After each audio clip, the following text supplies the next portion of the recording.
लोकसभेच्या अनुषंगानं आता छत्रपती संभाजीनगरमध्ये शाब्दिक वार झाल्याचे आपल्याला पाहायला मिळत आहेत। माझ्यासोबत भागवत कराड आहेत, अर्थ राज्यमंत्री, त्यांच्याशी आपण संवाद साधणार आहोत।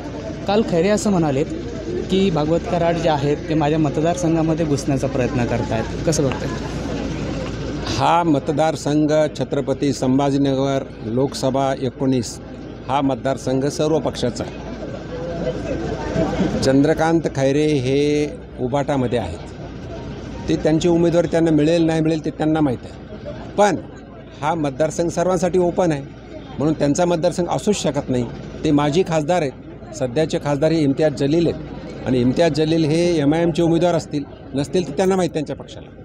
पण आमचं मात्र नक्की कुठल्याही परिस्थितीमध्ये प्रधानमंत्री मोदी साहेबांच्या नेतृत्वामध्ये महाराष्ट्र राज्याचे मुख्यमंत्री एकनाथजी शिंदेसाहेब, देवेंद्रजी फडणवीस आणि अजितदादा पवार आणि RPI आठवले गट यांच्या नेतृत्वामध्ये आम्ही ही जागा लढणार आणि NDA जागा जिंकणार आणि इथला लोकसभेचा खासदार हा माननीय प्रधानमंत्री मोदी साहेबांना तिसऱ्यांदा प्रधानमंत्री करावं म्हणून त्यांना मतदान करणार आणि हे आम्ही मागच्या 3 वर्षापासून प्रयत्न करतोय आणि लोकसभेचा येणारा खासदार हा NDAचा राहील। या ठिकाणी शाह येणार होते, काही कारणास्तव त्यांची सभा रद्द झाली। हो, भाजप देखील या ठिकाणावरून आपली भाजप पूर्ण तयारी आहे। जे 2000च्या आसपास जे बूथ आहेत त्याच्यावरती भाजपची पूर्ण तयारी झाली आणि भाजप दावा केलेला या लोकसभेसाठी। शेवटी पार्लमेंटरी बोर्ड ठरवेल ते आम्हाला मान्य असेल, पण दावा तर नक्कीच आहे। उमेदवार कोण आहे? उमेदवार कोण असेल हे भारतीय जनता पार्टीचं पार्लमेंटरी बोर्ड केंद्रात ठरवतं आणि त्याच वेळेस करतो। पण सध्या उमेदवार आमचा एकच आहे, ते तुम्हाला माहीत आहे। आमचा उमेदवार जर भाजपला जागा मिळेल तर कमळ हे कमळासाठी आम्ही काम करणार आहोत, आमच्या चिन्हासाठी आम्ही काम करणार आहोत। इम्तियाज जलील म्हणतात की मुंबईमधून लढण्याची त्यांनी इच्छा व्यक्त केलेली आहे, संकट टळलं असं वाटतं? इम्तियाज जलीलने काय काम केलं त्यांना विचारा।